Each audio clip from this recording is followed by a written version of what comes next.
Howdy, howdy, everyone. It is time for an interview with the art director of Kingdoms of Amalur Reckoning, and of course the ever-so-famous creator of Spawn, and one of the amazing illustrators of The Amazing Spider-Man. I've read his comics forever. It is Todd McFarlane. Hooray! Hello, how are you doing? Good. How are you guys doing out there today? Amazingly, having an extremely fun time ripping things apart and looking around the very beautifully decorated world of Amalur. Tell us a little bit about your involvement with the project. I mean, you have the label of art director, but for anyone who's unfamiliar with what that would mean for a game company, if you could just tell us a little bit about that experience for you. Well, mine might have been slightly different than others. So Yeah. the way that it worked for me was, and we'll go back sort of to the beginning of it. I get a phone call from Kurt Schillen. Kurt and I knew each other from when he played here in Phoenix. That's where you're calling right now. I live in Phoenix, Arizona area, and he was playing for the Diamondbacks, and we sort of bumped into each other from time to time. Anyway, he'd moved on to Boston by this point, and he gives me a phone call, and R.A. Salvatore at the same time, and says, we want you guys to fly out to Kansas City. I've got an idea I want to pitch to you. And the idea was, I've got to start thinking about my athletic career being over. I want to start a video game company, but I don't want to start it after I retire. I want it to be waiting for me. So I need somebody to go and tell a story and somebody else to come in and help sort of guide the art. Now, for me, I didn't want to come in strictly as a sort of concept artist, if you will, right? Yeah. There were plenty of them. And so I said, hey, Kurt, I've sort of been on the other side of somebody licensing my character. So here, if you let me have control over character designs and weapons, sound effects, Really? environment. Sound effects? Yeah, lighting, architecture, animation. I mean, literally anything you're going to see with your eyes, right? I mean, because that's the game. People don't look at it as a little compartment of visual art. They just sort of go, the game is what they see with their eyes and what they hear with their ears. You let me sort of have control over all of that, basically the art, and I'll jump on board. And he said yes. And so, all of a sudden, each one of those areas, I had, a department that we worked with, and we began our adventure first on the MMO, and then which we continue to still develop, and then eventually we jumped on and did a sort of a second tracking of, we had the MMO still developing, and then we went to the game that you guys now have that is called Reckoning, and I do most of the art probably by video conferencing, and sometimes I'll fly into the studios. Well, I immediately want to follow up on one of the things you said, which is control over the sound design, because I like that idea that everything, or some of the sound effects, I like that idea of it's not just guy does his segment, another guy does his segment, another guy does his segment, and they all sort of come together. Right. Can you talk a little bit more about that? Because I think that's really interesting. Because in particular, the ice staff with the like the final sound effect, I just did it kind of in air like 10 times in a row just for the sound of it. Right. I find that well, let's talk about it, because what ends up happening is that if you isolate all the pieces, everybody in that sort of art department thinks they have to carry the load, right? Yeah. So when we first started, we wanted obviously to try and see if we could raise the bar in RPG games. So the conversation went. We had a couple big ones. One was, number one, let's talk about all the things that people do in video games and RPGs that are done very well. Let's put them up on our list and make sure we continue to do good things like that. Then we had the conversation of, well, what do we think that they should have done better, or we wish that they had done better? So we made our wish list, and we put it up there.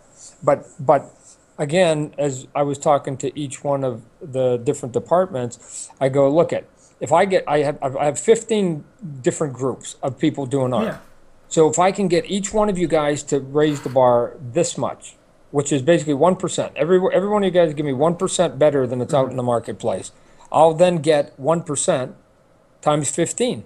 And all of a sudden, when I glue it all together, then the 15% will become a little more noticeable than any one sort of area trying to do it. And obviously, the sound going, look at, if you've got a guy, and let's just talk about animation first. If you've got a guy animating and gets hit, he goes like this, boom. Okay, that's not bad, right? Boom, it's not bad. But if you're going to hit a guy, then what you want to do is not only do you want the head to go, but you want the chest to cave and you want the hands to fly out. So what should happen is when you give me that same punch, instead of going here, it's okay. It should be here, and then I should be going like this, and it should be big, right? Yeah. So it's still the same hit, but now my whole body, you can't see it. I get back, but it was all Broadway acting.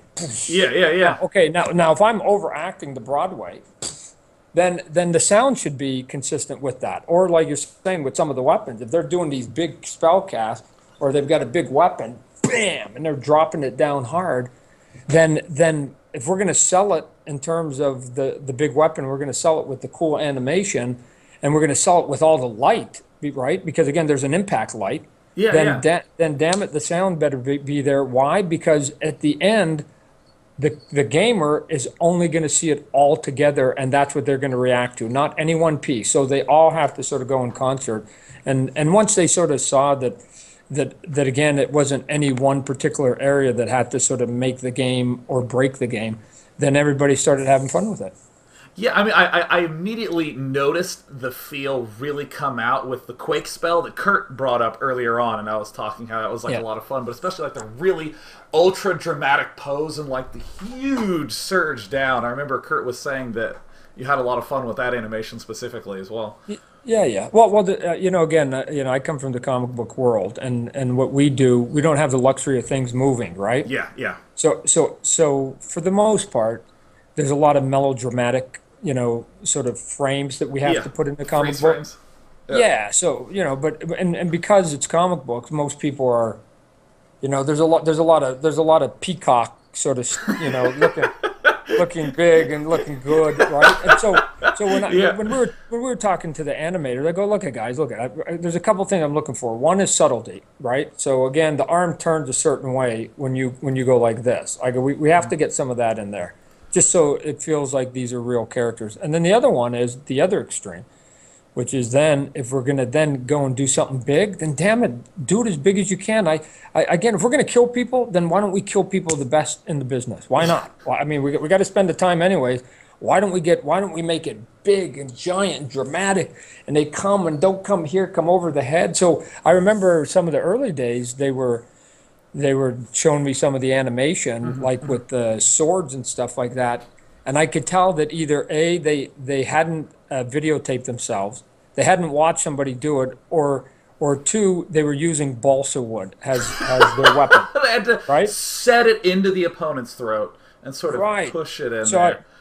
So I told them, I go, put down the balsa wood, go to the Home Depot, get 2 big heavy pieces of rebar that weigh about 45 pounds and do the exact same motion. And what you're going to find out is your body shifts slightly different when you have 40 pounds over your shoulder than when you've got a piece of balsa wood, right? And as an athlete, I understand sort of torque and dynamics of bodies, right? And again, the comic book's doing dramatic posing. So I go, come on, guys, if we're gonna do it, then let's just, like I said, it's big Broadway. It's a big Broadway play here. Let's just make it sing to everybody, even the people in the back row. Yeah, I specifically felt that weight a lot with just the very first hammer that you get, where it's just throwing it down with that huge, you're lugging it along. And another thing you talked about was that you come from the comic book world, so I kind of have like a two-phase question. One is what your experience was transitioning from comic book to just motion. Was it natural? Were there gaps? And also, I guess I'll just ask that first part first. Yeah, no, well, I mean, it's not really a big deal because I remember I had sort of worked in animation. I'd done music videos, dealt with the movies and things like that. So, I mean, I'd had the luxury of having sound and people moving around and whatever else. What usually happens, and again, it's sort of interesting, because Kurt, even on the very first time that we were in a room together and he was pitching it, was going, Todd, now I know your work and I like it and we're good pals, but I don't want everything to be sort of dark and morose, right? And I think he was sort of aware of what I'd been doing on Spawn, and it's sort of amusing to a guy like me that if you go to an athlete that's very coordinated and you give him a tennis racket and tell him how to play tennis, he's actually pretty good at it, right? Yeah. So and then if you give him a bowling ball and you go, here's how bowling works, And then if you say, here's how basketball works, a very talented athlete can kind of do pretty well in every one of those, sort of adventures and disciplines of sport. Yeah. You know what? My coordination is art, right? So Kurt, you want cute? I'll show you the pictures I can draw of bunnies. I can do fruit baskets if you want. I mean, the only reason I happen to do love a dark bunny holding a fruit basket. yeah, Yeah. I've done them. What are you talking about? I've done them. I just happen to draw a spawn in a certain style because that's what it calls for. But it doesn't mean that's the only artistic sport I can play. Yeah, yeah. You tell me now that this there's a different set of rules. Let's go. It's still art, right? I mean, you're still just trying to do big, dynamic, fun, entertaining stuff, which is what everything I've done with, animation, TV, and comic book and video games, even the toys, right? Even if you've seen some of the toys we do, Oh, they're, yes. the sports and stuff like that, or the monsters, is big, sort of crazy posing on it, right? I mean, it's still all body language. So I go, don't worry about this one. As long as the IT people can make it work, then I'm going to make sure that the animation people can sort of get it in to the game, and we'll just have fun with it, like you were saying. Well, I mean, the continuation second part of that question is I'm wondering if there was, I guess what the experience is like taking a linear medium, like taking the art that you've done and putting it into an interactive medium. There's a lot of really sort of, for a gamer, intuitive switches, where I hit twice and then instantly my shield comes out within a Right. frame or two. Totally Yeah. unnatural for real world. What were some of those, like, interesting struggles or challenges, or were there any, or did it still feel the same sort of natural way that you were talking about? No, well, look, any game you play where you got to push buttons, you start having debates, right? Yeah. Again, how simple, elaborate, crazy do you want to make all this stuff? The determination was made fairly early on that we wanted to do some big stuff, right? We Yeah, wanted yeah, the yeah. action. The action, we wanted to sort of upgrade what RPGs are used to in terms of the action, whatever else. But at the same time, we didn't want people to get frustrated that the action was complicated, that there was a big, heavy Yeah, combo. yeah. You had to do heavy combos. So we were trying to figure out, and the IT people the tech people were way smarter on all of this. We just had the theory about it. How do we do big visual stuff, but it not frustrate and complicate the gameplay? And they were able to figure it out. Again, I don't know how. You got to talk to them. They're smart. Yeah, that they just go, no. If you just do like A, B, nothing sort of that complicated, you're still going to get a big move. And depending on how fast you do that, then it will change and alter the way that the play will be. And you don't have to sort of like memorize 20 different moves. And why? Because if people wanted really a true action game, then why wouldn't they just go and buy one, right? I mean, why Yeah. wouldn't they just go buy a combat game and stay away from this? So what we were doing is saying, no, we're building an RPG game for people who actually like those kinds of games. And there's going to be action because there's action in all of them. But when you get to the action, wow, hopefully, wow, as Yeah. I kept saying, let World of Warcraft have the wow, we wanted the whoa. So I wanted That's people to play it awesome. and they go, whoa, what the hell was that? Yeah, Like yeah. you're just saying with the ice thing, and they turn to their friend and they go, Bobby, you just see what we just saw? Like, whoa, dude, that's cool. And if we Yeah, could just yeah. do that 15 or 20 times throughout the course of the game, then to some extent we were succeeding in that wish list that we had put up at on opening day, basically, when we had everybody sitting in the room.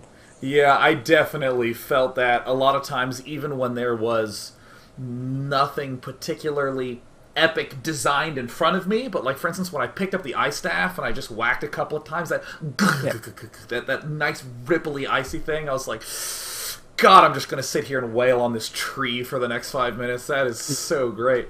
Well, even I think, again, we talked about when you're spellcasting, right? There's a bit of a ballet into spellcasting, Yeah, yeah. right? So you don't want your guy to just go, boom, I got you with my lasers, right? There has to be sort of this, almost ninja-like, sort of Asian, Tai Chi that you do. Now, Yeah. this looks good. But if you slow it and then go and go fast, which isn't going to catch very well on Skype, and then Looked perfect. then the guys who then come in and put the light trails, right? And the light trails, I was saying, I need them to feel like they're characters in and of themselves, right? So we talked about, there's actually, as weird as it is, there's a competition in the Olympics where the ladies dance and they've got these little sticks and they got ribbons on them, Uh-huh. Oh, yeah, yeah, yeah, yeah.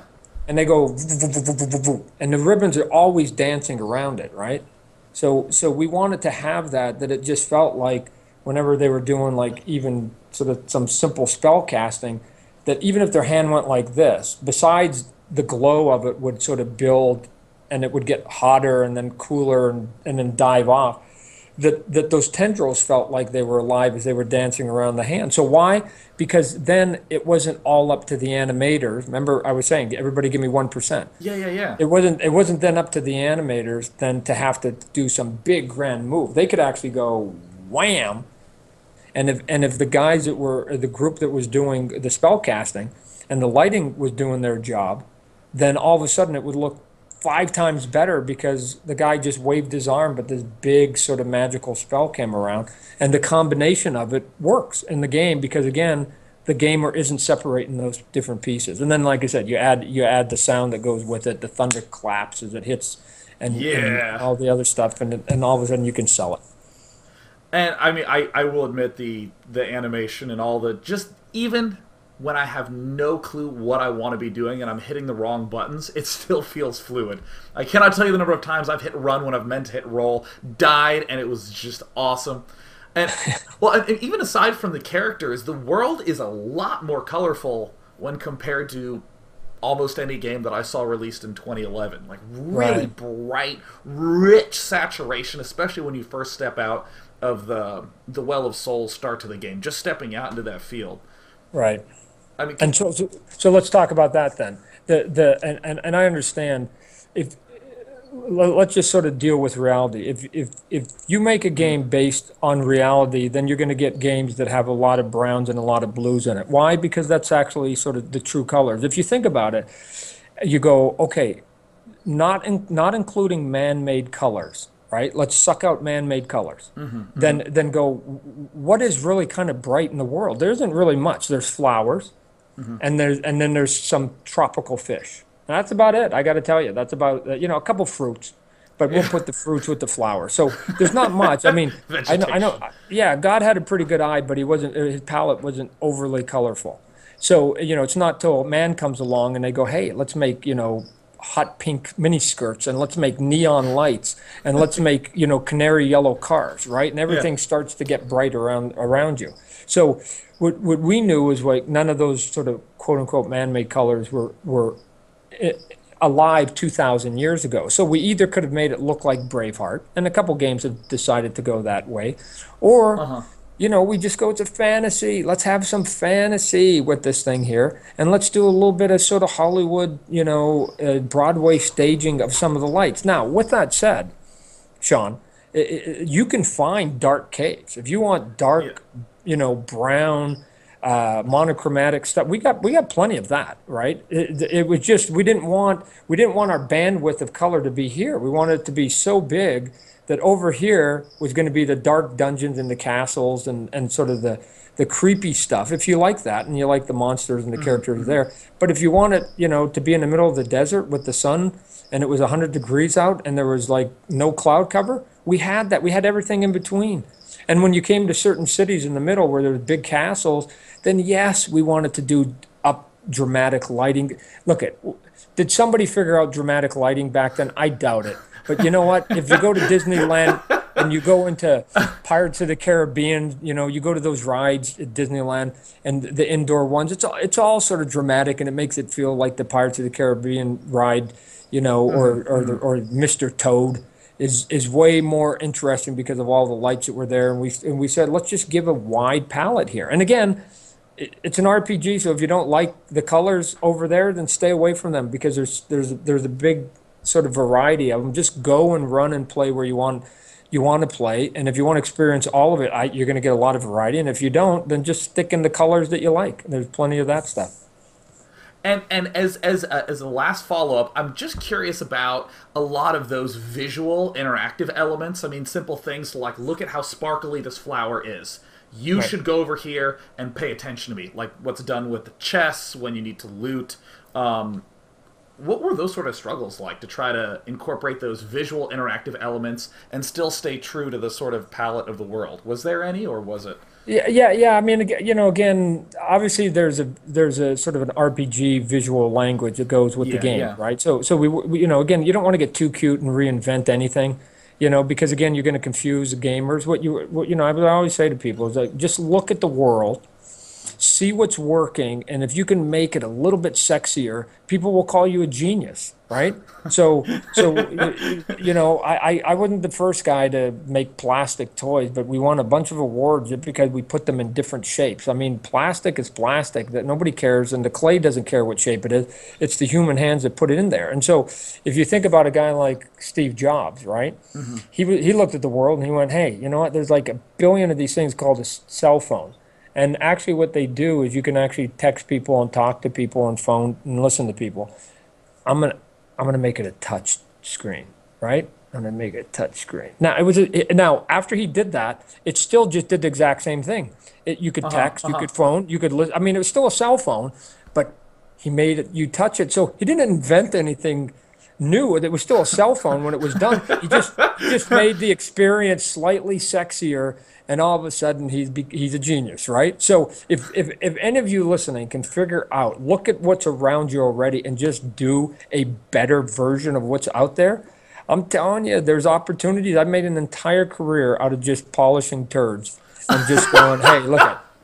You know what? They've been around you the whole time. I just made them a little shinier than anybody else. And people go, wow, Todd. I mean, look at I'll digress a little bit. We've won a lot of Yeah, awards yeah. for our sports toys, right? And they go, Todd, oh my God. They give you awards and they say, well, how did you make the toys look so realistic? And then I hesitate, and then I usually give them the secret. And we use this tech. Maybe some of your viewers have heard about it. It's called a camera. And if you actually point a camera at something and click the button, it takes a picture of it. So the question isn't how did I make the people look like they look like after you use the camera to get a picture of them. The question is, how did the other companies for 50 years not make it look realistic? The question isn't how do I make it look realistic? It's how did they not make it look realistic? But God bless them for actually not doing it right. So sometimes you can score extra points, and the Yeah. video game market is no different. Sometimes you can score extra points by just doing things that, in my mind, are kind of obvious things, right? I mean, somebody hits you to the left. Don't you think you should fall to the left? If you're fighting somebody big, don't you think your sword should go up instead of down? I mean, I don't know. It seemed like sort of, you know, simple things, and then you do it, and it's some of the things we're working on the MMO game too. That they're going, nobody's ever done, nobody's ever done that, and you go, what? So you hit a guy? No. They usually just jab you 3 times, Todd, and you get your power, you level up, and you move on. And nobody really cares about whether the action of the animation actually was meaningful. And for a guy like me, it's staggering to just go, well, hold a sec. We have to spend time doing this anyway. So given that we got to spend 100 hours doing this move, just like anything else, might as well do it, kind of as cool and sexy and realistic as possible, or fun. Then do it bad. Might as well do a good job than a bad job. I never understood it, right? But again, people just sort of get in ruts and they just move on and they go, "This is how we've done it in the last 5 games." And I don't go, I don't care. To some degree, I'm a comic book dude. I'm not following into that. We're going to sit there and we're going to look at this individually and go, again, what are they doing Yeah. wrong? That we can do, that we will get brownie points, hopefully, from the gamers, and they'll go, wow, those guys are big, huge games. They're geniuses for doing what I think other games should have been doing for the last 10 years. Well, I will admit, I mean, even though you use the term polishing turds, it Yeah. totally sold for me. I think the game looks beautiful. I think all the animations and sound effects are delightful. And even though I am totally not an MMO gamer, I'm still really looking forward to Copernicus. So I'm There, excited to there's, see it. I'm telling you, there is some staggering animation in the MMO version. There's staggering animation. I mean, there's stuff because we use a different set of software, and You know, the wireframes move differently, and again, you're sort of only as good as your tech, if you will, right? And it's not a button mashing game, if you will. So Uh-huh, uh-huh. so there's different dynamics. Like in the RPG game, you know, you never know when somebody's going to basically do a combo. But in the role playing or in the MMO game, you actually know when they're going to start and stop, so you can really get some beautiful, lush animation. Not only the big stuff, Huh. but you can get all the subtle stuff in there. I mean, there's some beautiful subtlety that's in there that isn't out in the marketplace right now. Yeah, I mean, I'm always it's so funny, kind of like what you said, where if there's just a little subtlety thrown in there, you're just like, oh my gosh. I remember in Uncharted 3, when you just sort of walk by a wall, he just puts his hand on the wall. He just Yeah. sets it there. I mean, no, it doesn't even have an influence on the gameplay, really, but it's just that natural feel. Well, we got like 6 foot chickens, and this thing sort of wiggles in here, and the feathers sort of bounce as they're doing it, and their bellies are sort of jiggling up in here. So there's all this sort of second and third animation that's going because why? Kind of fat chickens do that, right? You know, you just go, wow. I mean, even some of our characters when they're running, their ears are sort of bounding and their hairs are sort of plopping a little bit. You know, again, their neck is going. Even when they're running, they're going like this. The animal, right? Have you ever seen a dog run fast? Yeah, yeah, yeah. He doesn't keep his mouth pursed like that. Like He, exactly flat and even, like it's right, duct tape right. shut. Yep, they'll run and just because of how hard they're running, there's their gravity sort of takes over, right? Boom. And again, if you can introduce the illusion of gravity into your game, then it just makes the characters seem more than just wireframes. Todd, I cannot express again how excited it makes me even just to look harder in this game here. I want to thank you so much again for coming on. And by the way, I love all your comic books. Thank you Oh. for doing that.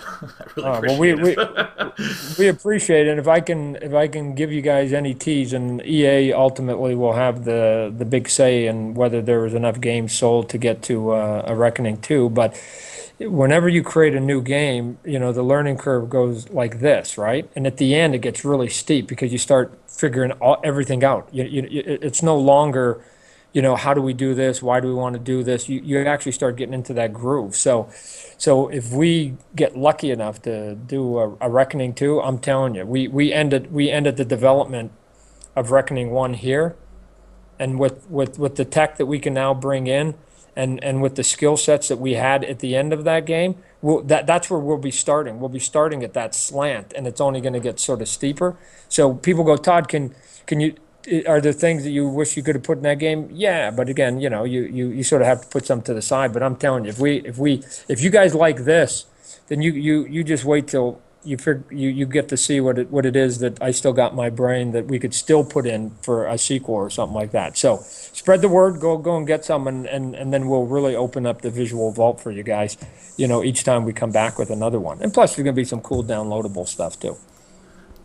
Dude, Todd, thank you so much for coming on. It is an absolute delight to get the chance to actually talk to you one-on-one. And again, if you should open up the stream anytime in the near future, they're going absolutely apeshit. So really appreciate everything All you right. did for the game. And thank you so much.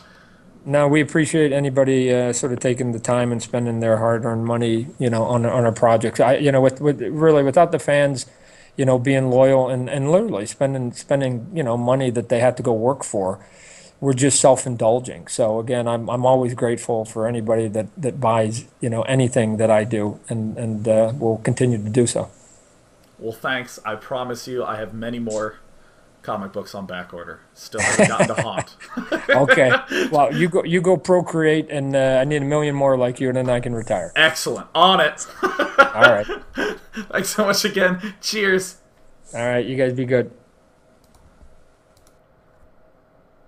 Guys, that's real life. That actually happened. Oh my gosh.